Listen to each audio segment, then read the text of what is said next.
Hey guys, welcome back to Business Tips Tuesday here. And I want to talk to you about the difference between being successful and becoming a legend in your industry.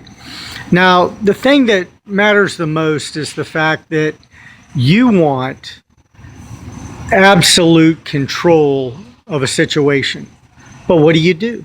What happens when you're feeling down, depressed, not on top of your game? What do? You push through it. And I have mentoring clients that are CEOs of their own companies.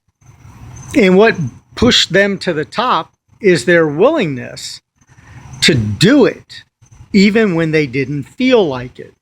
Because sometimes that's the way life works. Sometimes things are tough and you got to suck it up and drive on. So that's my advice for you today. When things are feeling tough, push through it. You can do it.